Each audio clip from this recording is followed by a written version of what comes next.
তোমরা যারা পৌরনীতি ও সুশাসন একদমই পারো না বা পরীক্ষায় খুবই খারাপ রেজাল্ট হয়, আজকের এই ভিডিওটা দেখো, তাহলে আশা করা যায় এমন কিছু জানতে পারবে যেগুলো যদি তুমি তোমার খাতায় এবং পার্সোনাল লাইফে ইমপ্লিমেন্ট করো, পৌরনীতি আর সুশাসন নিয়ে তোমার কোনো চিন্তাই করা লাগবে না।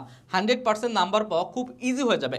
পৌরনীতি এবং সুশাসন এমন একটা সাবজেক্ট যেখানে তুমি যদি টু দ্য পয়েন্ট অল্প লেখো তাহলে ভালো একটা মার্কস তোলা যায়। কিন্তু তোমাদের সমস্যা কি জানো? তোমরা রিলেট করতে পারো না। বিশেষ করে পৌরনীতি ও সুশাসনের এমসিকিউগুলো তোমাদের কাছে অনেক কঠিন মনে হয় এবং সিকিউগুলো তোমরা বুঝো না যে আসলে উদ্দীপকে কোন ব্যবস্থাটা বুঝিয়েছে বা কোন সরকারকে বুঝিয়েছে, অর্থাৎ উদ্দীপকও তোমরা ধরতে পারো না। এটার মেন কয়েকটা রিজন থাকে। কারণ হচ্ছে তোমরা সংজ্ঞা ক্লিয়ার করো না। পৌরনীতি ও সুশাসনের মেন জিনিস হচ্ছে, মেন ওয়েপন হচ্ছে সংজ্ঞা। সংজ্ঞা যদি না পারো তাহলে তুমি কখনোই পারবা না যে বা বুঝতে পারবা না যে এমসিকিউতে বা উদ্দীপকে কি বলছে। যেমন আমি তোমাকে বলি, যেমন কয়েকটা জিনিস আছে, যেমন রাজতন্ত্র, রাজতন্ত্র, গণতন্ত্র, হ্যাঁ, তারপর একনায়কতন্ত্র, একনায়কতন্ত্র, একনায়কতন্ত্র এইরকম। আবার সরকার ব্যবস্থা, সরকার ব্যবস্থা আসি, এককেন্দ্রিক, হ্যাঁ, এককেন্দ্রিক, হ্যাঁ, দ্বিকেন্দ্রিক, দ্বিকেন্দ্রিক,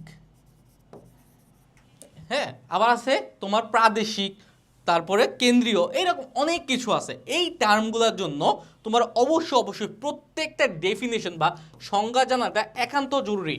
তোমাদের মেইন হাতিয়ার হবে সংজ্ঞা। এখন আমি সবাইকে বলবো যে তোমরা চ্যাপ্টার বাই চ্যাপ্টার তোমরা সংজ্ঞাগুলো নোট করো, নোট করো, বেশি কিছু না, নোট করবা সংজ্ঞা, সংজ্ঞা, সংজ্ঞা প্লাস উদাহরণ, উদাহরণ, এক্সাম্পল সহ সংজ্ঞা পড়লে ইনশাল্লাহ আর কিছু লাগবে না ভাই, ট্রাস্ট মি, আর কিছু লাগবে না। তোমাদের এইটা হচ্ছে মেইন হাতিয়ার।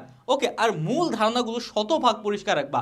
যেমন তোমার হচ্ছে কি রাজতন্ত্র, সাপোজ রাজতন্ত্রটা কি, যে রাজা চালাবে, রাজা হচ্ছে কি ক্ষমতার কি প্রধান। আর রাজতন্ত্র কি বংশ পরম্পরা যায়, কোনো নির্বাচন হয় না, রাজার ছেলে আবার পরবর্তীতে রাজা নির্বাচিত হয়। তারপর গণতন্ত্র কি, গণতন্ত্র হচ্ছে যে সকলে মিলে যাকে যাচাই করবে, জনগণের হাতে মূল ক্ষমতা থাকবে, জনগণ যাকে ভোট দিবে বা যার পক্ষে মতামত দিবে সেই কি ক্ষমতা পাবে। এরকম যে বাংলাদেশে, যেমন বাংলাদেশের জিয়াউর রহমানকে আমরা ভোট দিয়ে কি করেছি, বিএনপিকে আমরা ক্ষমতা এনেছি, এইরকম যে জনগণের শাসন। একনায়কতন্ত্র কি, যে একজনের কথা চলবে দেশ, যেমন রাশিয়ার কথা বলি, পুতিন যা বলবে তাই, একজনই নায়ক থাকে, এটা হচ্ছে একনায়কতন্ত্র।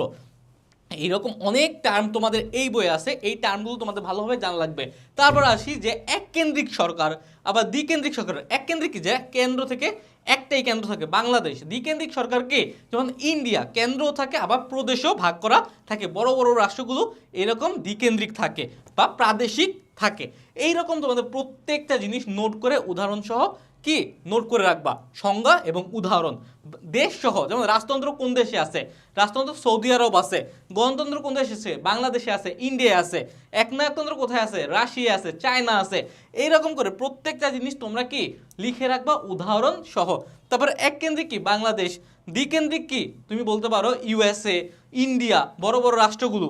হ্যাঁ, এইভাবে হচ্ছে ভাইয়া ভালোভাবে একটু নোটটা করবা, নোটের কোনো বিকল্প নাই। আরেকটা জিনিস যেটা অবশ্যই জানতে হবে, ছক, ছক আকারে নোট করতে হবে। যদি ছক আকারে নোট না করো তাহলে তোমার এক একটা নোট বিশাল বড় হবে। যেমন একটা উদাহরণ আমি তোমাদের দেই, দেখো এখানে একটা ছক দেওয়া আছে, এটা হচ্ছে মোটামুটি আমি বলতে পারি এই একটা ছকের উপরে পৌরনীতির একটা চ্যাপ্টার পুরো আছে। একটা চ্যাপ্টার এই একটা ছকের মধ্যে। তুমি যদি প্রথম দিকে দেখো যে পৌরনীতি ও সুশাসনের পরিধি বা বিষয়বস্তু, এই টপিকটা রিলেটেড যা আছে, দেখো পৌরনীতির পরিধি কি কি আছে বা বিষয়বস্তু কি, ক্ষমতা স্বতন্ত্রীকরণ নীতি আছে, নাগরিকের অধিকার আছে, নেতৃত্ব আছে, সংবিধান আছে, সরকার আছে, রাজনৈতিক প্রতিষ্ঠান আছে, মানবাধিকার আছে, জাতিসংঘ আছে, জনমত আছে, প্রত্যেকটা জিনিস। আবার এখানে দেখো এইভাবে যদি নোটগুলো করতে পারো, তোমরা আমাদের ক্লাসে যারা আসো, ক্লাসে বই থেকে আমরা নোটগুলো করাই, ওই নোটগুলো বই দেখে দেখে আমাদের লেকচার দেখে দেখে তোমরা নোট করতে পারো চাইলে। তারপর দেখো এই যে সরকার, সরকার আবার কি হয়, সরকারের আবার তিনটা মেইন বিভাগ থাকে। এই দেখো এখানে আমরা কি করেছি, ডিফাইন করতেছি, আইন বিভাগ, শাসন বিভাগ, কি বিচার বিভাগ। আইন বিভাগ কোনটা, শাসন বিভাগ কোনটা, বিচার বিভাগ কোনটা, কোনটার কাজ কি, এগুলো যদি তোমরা না জানো, নোট করে না রাখো, তাহলে কিন্তু কখনোই ভালো একটা ফলাফল করতে পারবা না। আরেকটা কথা বলি, নোট করার সময় কয়েকটা কালার পেন ইউজ করবা। কয়েকটা কি কালার পেন ইউজ করবা, কালার পেন। কালার পেন যেমন কি লাল, লাল, নীল, সবুজ, তাহলে কি তোমাদের বুঝতে খুবই সহজ হবে। কিন্তু কালার পেন ইউজ করার ক্ষেত্রে তোমরা দেখবা যে এটা যাতে জেল পেন না হয়, অর্থাৎ কালিটা যাতে এক পৃষ্ঠা থেকে অন্য পৃষ্ঠা বা লেফটিয়ে না যায়। এইরকম করে প্রত্যেকটা জিনিস, আইন বিভাগ কি, শাসন বিভাগ কি, বিচার বিভাগ কি, এগুলো প্রত্যেকটা জিনিস তোমার মাথার ভিতরে গেঁথে নিবা। কারণ হচ্ছে সাপোজ আইন বিভাগ থেকে তোমার এমসিকিউ আসতে পারে, সিকিউ আসতে পারে। যদি সিকিউ আসলো বললো যে উদ্দীপকে কোন বিভাগের কথা বলা হয়েছে, তখন তুমি বুঝবা কেমনে যে আইন বিভাগ, শাসন বিভাগ নাকি বিচার বিভাগ, এরকম আসতেই পারে। অথবা আসতে পারে যে উদ্দীপকের কোন শাসনতন্ত্রের কথা বলা হয়েছে। যদি উদ্দীপকের শাসনতন্ত্র কোনটা, গণতন্ত্র নাকি রাজতন্ত্র নাকি একনায়কতন্ত্র, এগুলো সম্পর্কে যদি তোমার সম্যক জ্ঞান থাকে তাহলে ভালোভাবে অ্যান্সার করা যায়। এইভাবে তোমরা নোট করবা সবসময়। তারপরে আসো এমসিকিউ আর সিকিউ, এগুলো খুব ভালোভাবে ফোকাস করবা। বিশেষ করে এমসিকিউ আর সিকিউগুলো দেখলে মনে হবে কি যে মনে হয় এইটা হবে না এইটা হবে, অর্থাৎ অ্যান্সারগুলো বা তোমার অপশনগুলো খুবই রিলেটেড থাকে এবং ক্লোজ থাকে। এই কারণে অনেক বেশি প্র্যাকটিস করা লাগবে। এমসিকিউর জন্য তো আমাদের কোর্সে যে এমসিকিউগুলো আছে ওই পরীক্ষাগুলো দিলেই ইনাফ। আর সিকিউর জন্য তোমরা কি করতে পারো, আমাদের কোর্সে যে দাগানো বই আছে, দাগানো বই অপশনটাও পড়বা, তার পাশাপাশি বোর্ড কোশ্চেন পড়বা।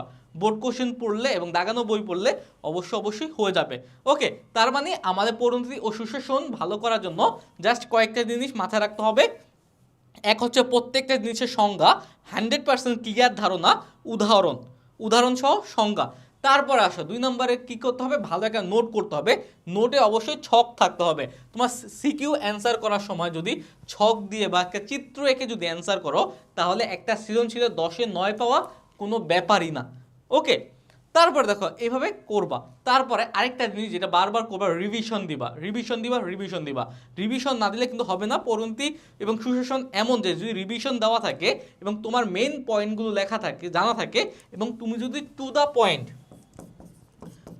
পয়েন্ট অ্যান্সার করো, তাহলে তুমি খুব অল্প লিখলেও, অন্যান্য প্রশ্ন যদি 2 পৃষ্ঠা লেখা লাগে, এখানে 1 পৃষ্ঠা লিখলেই তুমি ওই নাম্বার পাবা।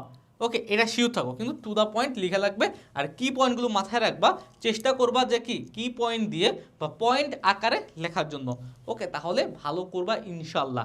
আজকে থেকে এটা তোমার লাইফে ইমপ্লিমেন্ট করো। আশা করা যায় পরিণতি ও সুশাসন নিয়ে তোমাদের কোনো প্যারা হবে না।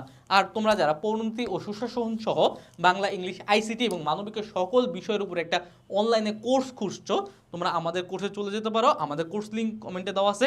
জাস্ট এখানে ফ্রি ডেমো ক্লাসগুলো দেখো। ডেমো ক্লাস দেখার পরে যদি ক্লাসগুলো ভালো মনে হয় তাহলে তোমরা কোর্সে এনরোল হয়ে যাও। ওকে, তাহলে আজকের এই ভিডিওটা এই পর্যন্তই থাকলো। আবার দেখা হবে। সেই পর্যন্ত সুস্থ থাকো, ভালো থাকো। আসসালামু আলাইকুম।